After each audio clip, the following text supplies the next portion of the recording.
Hello, welcome to Lemon Series, where we talk movies, television, and wrestling. I'm, of course, the Lemon himself, Zeke Lemon, and this is my review for Monday Night Raw. But before we get into that, let's get the house clean out of the way. Share to leave a like, comment below, let me know your thoughts on Monday Night Raw, and of course, hit that subscribe button as it helps me grow into my YouTube career. I would greatly appreciate it. Now, all that out of the way, let's get into it, shall we? So this was a phenomenal episode of Monday Night Raw. I am not going to stand on ceremony here.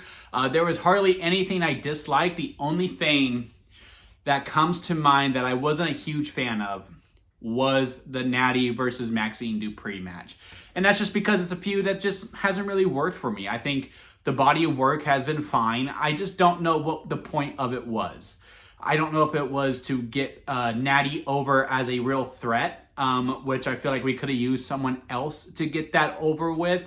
Because we spent all this time, her and Becky going back and forth, Maxine winning the IC title, right? Really building her up a little bit to be more than just a rookie and not having the lack of experience. She went from lack of experience to experience. And then we kind of went back on that and going and just scrummed her up pretty much. Just kind of what I feel like. Now, will remain to keep watching. I would assume the Natty and Maxine arc is now over. Natty will go on to do something else, work with another babyface, I presume, and she'll move on there. But Maxine, we did see in the background of, I forgot what promo it was, but you saw Maxine in the background as two other people were talking. They were doing that the background thing, and you saw the Vision talking to her. So I would be actually very curious to see a heel Maxine joining the Vision and going bad guy, just because I don't know where else you go with that character, but we will keep our eye out for it. I am really trying to remember what the program was. Was it the Usos and LA Knight talking? I really don't recall. But yeah, in the background of one of the promos towards the end of the show, you do see Maxine. Oh, it was the ladies. It was Lyra and Bailey talking to the Kabuki Warriors when it made it obvious we're going to do a fatal four-way at WrestleMania with Alexa and Charlotte, the Irresistible Forces, the Bella Twins, and of course Lyra and Bailey. I would assume we do Kabuki Warriors versus them next week. Lyra and Bailey would finally get a win. Now they have a little bit of an edge. It was nice seeing Lyra on another side to her. Like, she wasn't just, oh, come on, Bailey, we can do it. Like, she actually had some fire in her. I actually really did enjoy that. They would win, and then I heard the rumor is that it's Asuka versus Io at WrestleMania. Then we could start heating that up a little bit now that we are 4 weeks away from WrestleMania after tonight. We got to start getting these going for sure. And then the only other thing that I wasn't a huge fan of, but I understood it due to the circumstances that we were in, is Liv Morgan doing the video on Finn Balor. I think it should have been Dominic doing it, but I understand he couldn't be there due to his injuries that he suffered at AAA. Good show on the Rey de Reyes part 1, right? Because it goes 3 weekends, I believe. But yeah, good show over there, and that's why he couldn't be here, because he got hit. He got hit in the head with that steel chair, and he was not medically cleared. I guess we were going to do the rematch between Dominic and Penta tonight. Went another way, and we did Penta versus Dragon Lee in what was easily match of the night tonight. Great, a lot of back and forth stuff with them. I mean, my favorite spot was definitely the dive when Dragon Lee jumped onto Penta as Penta was on the announce table. Very, very good spot there. Really like what we've done with Dragon Lee. And excited what we're going to do with Penta. I don't know exactly what he does at WrestleMania. I would still assume a ladder match, because again, I think Dom and Finn should be one-on-one solely. I don't think we need to do a triple threat with Penta for the IC title and on the line over there. Or even a fatal four-way adding JD McDonough. That doesn't excite me as much as just Dom versus Finn in that match. I guess we could do the fatal four-way. Then you could bring out the Demon for that, and that could add some more fun into that match. But yeah, be interested to see there. But yeah, Dragon Lee versus Penta, very, very fun match to see. Raquel versus Stephanie, it was fine for what it was. And those are the only matches that really come out to me right now. But yeah, I mean, this show was truly about the promos, and it truly peaked in the beginning, right? The Masked Man come out, and a lot of people complain about the Masked Man. You hear the crowd. They love it. As soon as they saw the Masked Men coming, the crowd was cheering like, ooh, here they are. Here is Seth. He's finally talking about how he's going to kill Paul Heyman. He's going to kill the Vision. If you side with Paul Heyman, you will get got. Here comes Paul Heyman, who is the pure definition of method acting.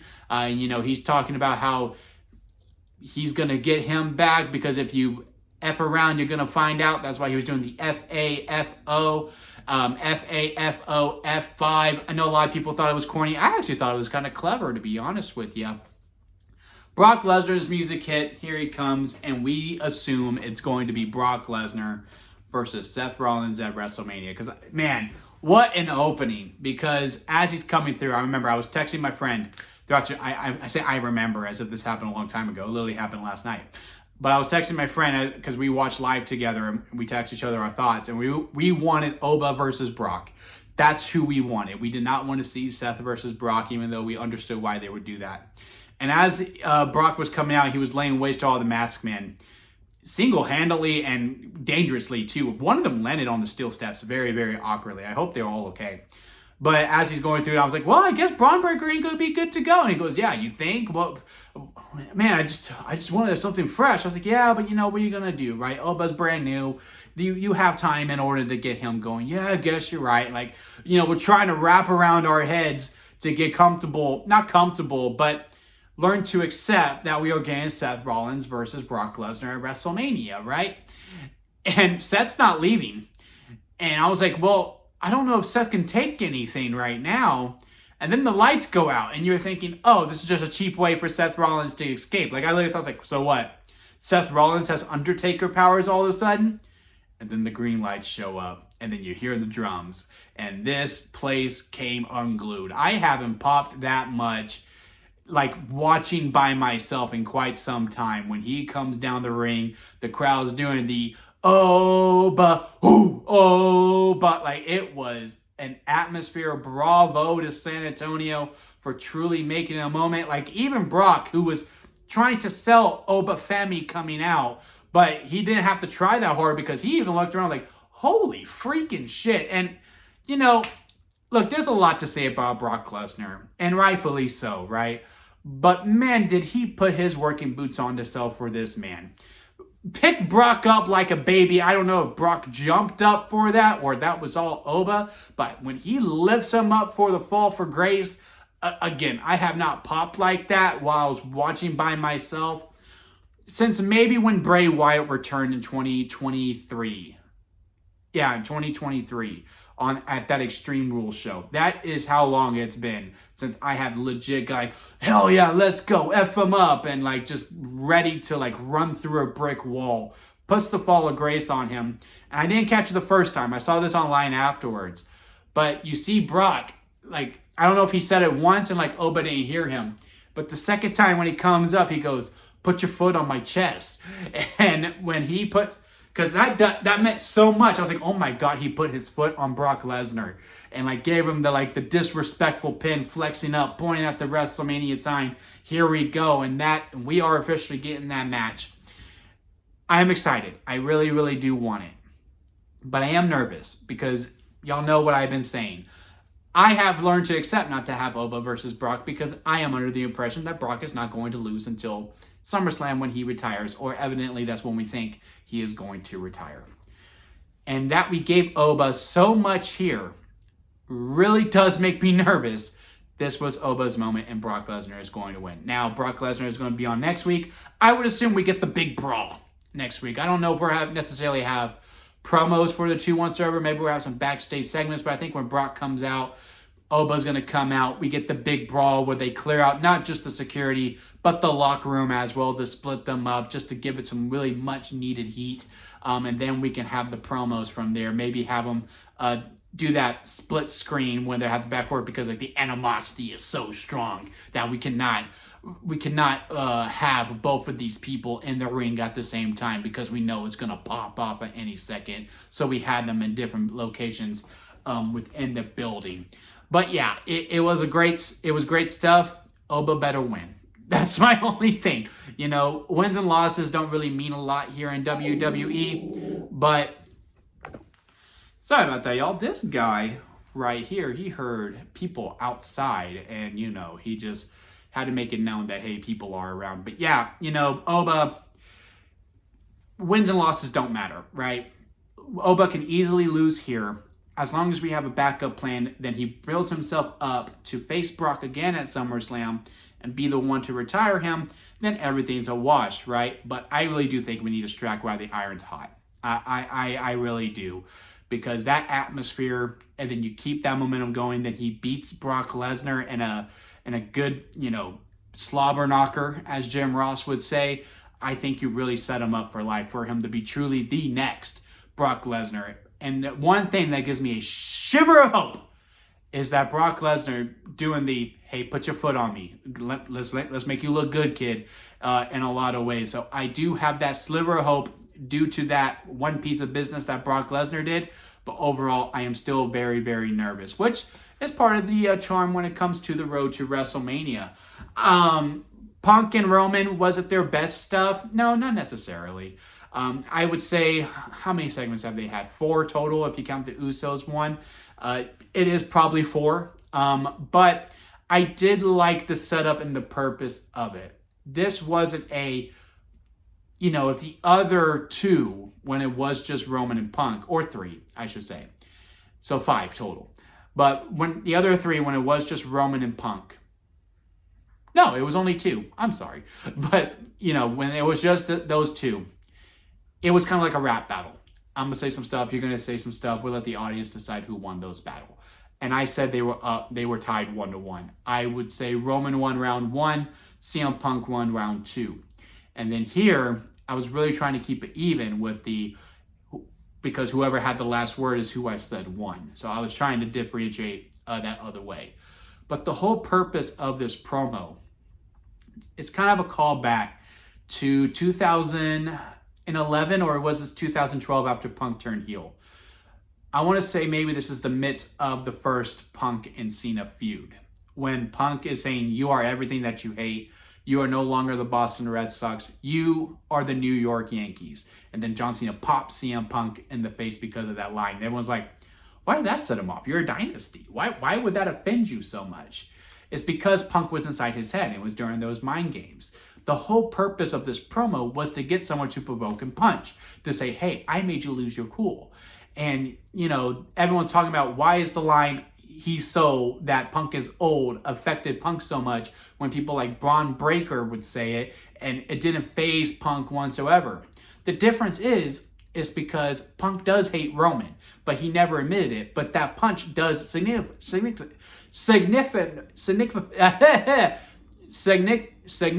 I cannot say it. I can't say it, but it does signal, we'll just say that instead of the actual word that I'm trying to say, that Punk does hate Roman as much as Roman does hate Punk, because Punk has been saying, I'm inside your head, you hate me, so therefore I own you. I walk rent-free inside of your brain.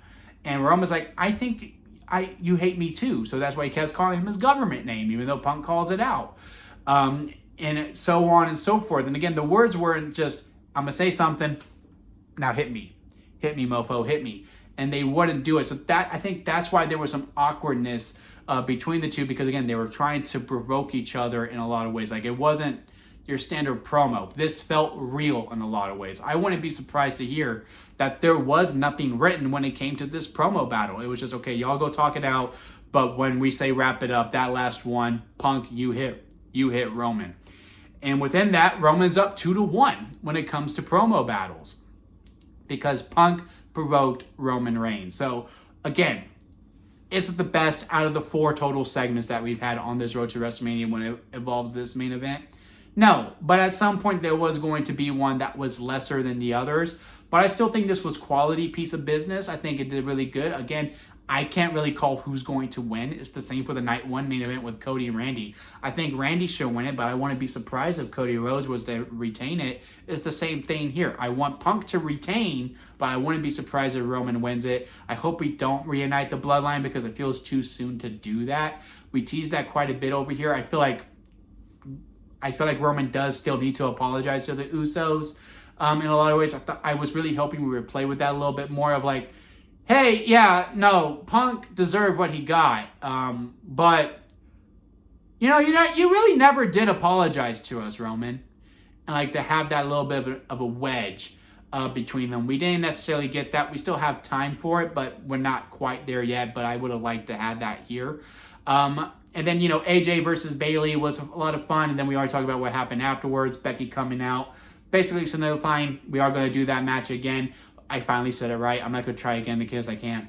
But I think, again, I was hoping for this week. We got Oba versus Brock, so now we have 5 confirmed matches for WrestleMania. I do think we do need to start announcing these things. Let's fill up these cards. Because now we're going to be 4 weeks away. I need things confirmed. I need to know, okay, we are doing Becky versus AJ. Here's the official graphic for it. I need to know Jacob versus Drew is happening at WrestleMania. I need that official graphic. Vision versus the Usos, even though we're doing it next week. We're doing a lot of these expected WrestleMania matches on Monday Night Raw, like the El Grandes match. That was a fun match too, but I'm surprised why we did it on Raw. I would assume we do the rematch at WrestleMania, but again, I would also assume we're doing Vision versus Usos at WrestleMania. So why are we doing it on Raw just to set it up for a match later on? I don't really fully understand that thought process there. And, we're doing Jacob versus Drew on Friday, but I know we're going to do it at WrestleMania, but I just need those matches official at this point. Let's get this going. Let's get this steam ball going. Hopefully we have Stephanie and Liv actually do some promo offs next week. Hopefully Dom's back. But again, overall, great episode of Monday Night Raw. I think this is one worth to watch for sure, especially for the opening. The ending too, again, it's not their best work, but Roman and Punk still delivered on being the Night 2 main event. And then Penta versus Dragon Lee as well are the main 3 highlights when it comes to this episode of Monday Night Raw. But great show overall, one of the better ones in quite some time for sure. Comment below and let me know your thoughts. Let me try that again. Comment below and let me know your thoughts on Monday Night Raw. Leave a like if you made it this far within a review. I do greatly appreciate it. And hit the subscribe button as I am trying to grow into my YouTube career. And don't forget to squeeze the days, guys, because life is too short not to give you. Also, squeeze every opportunity that you can. Until next time, I'll see you here at Lemon Studios.